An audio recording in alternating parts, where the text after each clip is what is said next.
How do you answer a question when the truth might be dangerous? For one widow, a simple yes or no became impossible. When Erika Kirk was asked in a national interview if she believed her husband's killer had been caught, the world leaned in, expecting closure. What they got was anything but.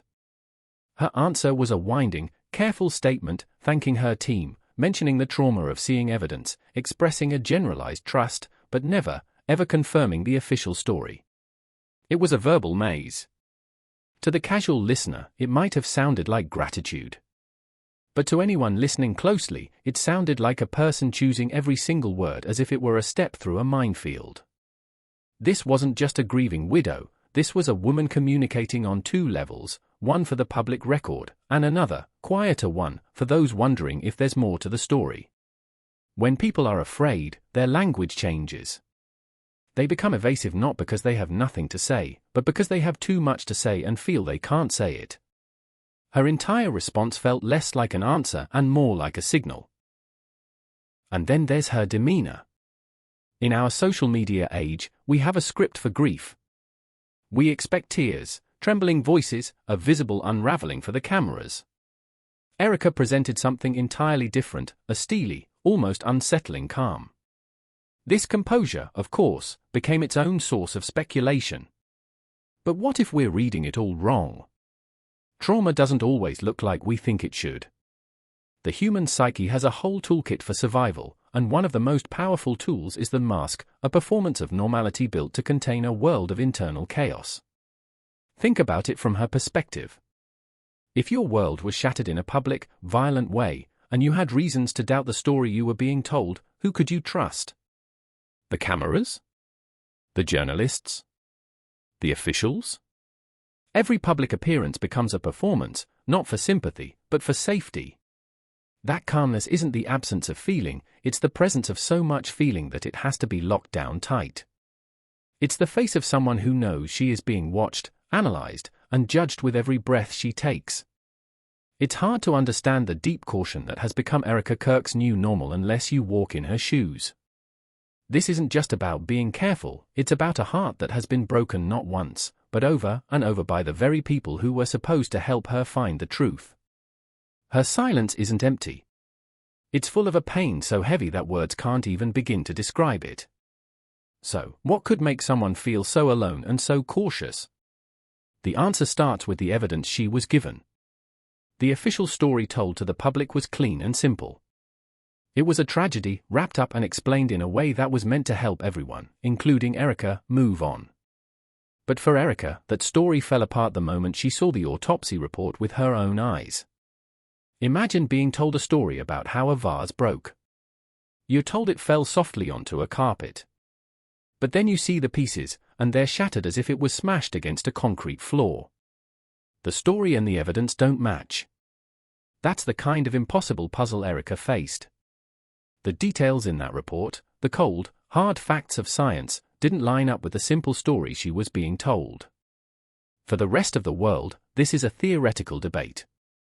For Erika, it was a concrete, horrifying reality. It was the proof that the story being told to the world was wrong. That knowledge alone was enough to shatter her trust and turn her grief into something else, a chilling understanding that she couldn't believe what she was being told. And if the evidence itself created doubt, what happened next made everything so much worse. In any investigation, the place where something happened is the most important witness. It's kept safe and untouched so that everyone can be sure of what took place. It's the one thing that doesn't lie. But in this case, that didn't happen. Astonishingly quickly, the location was changed forever. It was repaved, cleaned up, and scrubbed away. The reason given was probably something like routine maintenance, but the effect was permanent. It was like someone burned the only original map to the truth. By erasing the scene, they destroyed any chance for anyone else to ever go back and check the work. They took away the opportunity to look for clues that might have been missed or to see if the official story even made sense in that physical space. The only evidence left is what the first investigators decided to collect. For Erika, this felt like a second, brutal betrayal. The message was clear: finding the whole truth was not as important as making the problem go away. It confirmed her worst fear: the door to answers was being slammed shut right in front of her.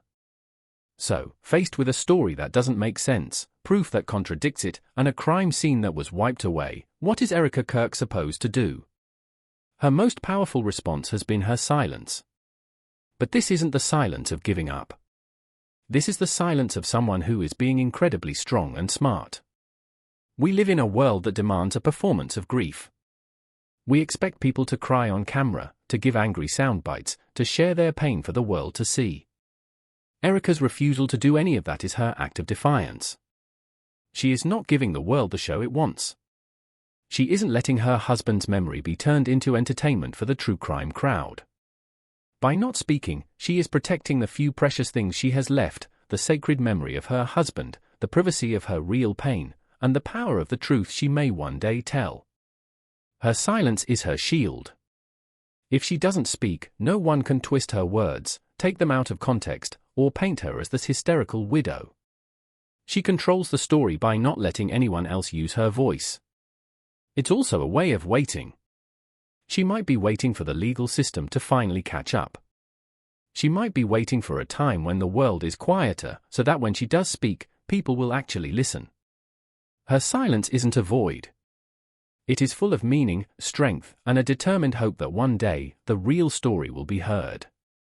Let's talk about something uncomfortable.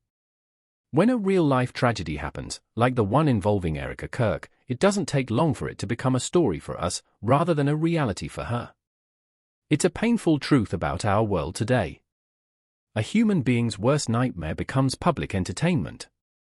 We move from feeling genuine shock to consuming the story like it's a new episode of a true crime show.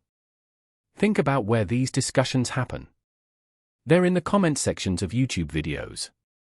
They're in endless social media threads. In these spaces, the real person at the center of the storm slowly disappears. She stops being a flesh and blood woman and becomes a character. Her every expression, a frown, a blank stare, the way she holds her hands, is picked apart by strangers looking for a clue. Without meaning to, we've turned her private grief into a public product. We trade it for clicks and views. We debate it to pass the time. But here's the thing we need to remember: justice isn't found in a trending topic. It isn't delivered in a viral hot take. Real justice is quiet. It's slow and often boring. It happens in the background. It's the detective staring at a spreadsheet of phone records for the 100th time. It's the lab technician carefully analyzing a single piece of fiber. It's built on respect for evidence and, more than anything, on compassion for the people actually living through the pain. Our noise, our constant derising and arguing, doesn't help. It's like static on a radio station. It drowns out the faint signal of the truth. And worst of all, it steals the quiet space that grieving people desperately need to even begin to heal. So, what are we left with in the case of Erika Kirk?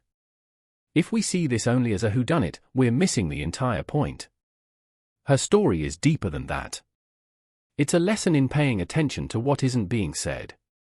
Her evasive answers, her calm demeanor, her powerful silence, our first instinct might be to see these as signs of guilt. But what if we're wrong? What if these are the signs of someone living with a secret?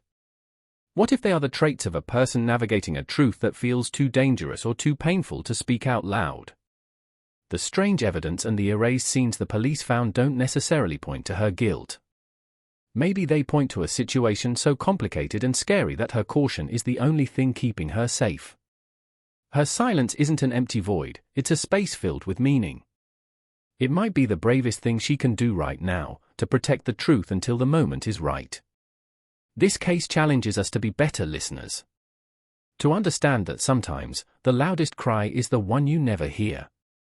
That the most courageous act isn't always a dramatic speech, it can be the simple, agonizing act of staying quiet and waiting. If you're someone who believes the deepest mysteries aren't about the crime, but about the human heart, if you want to understand the why behind the what, then we'd be honored to have you join us. Subscribe, and let's continue this investigation together, with empathy and respect.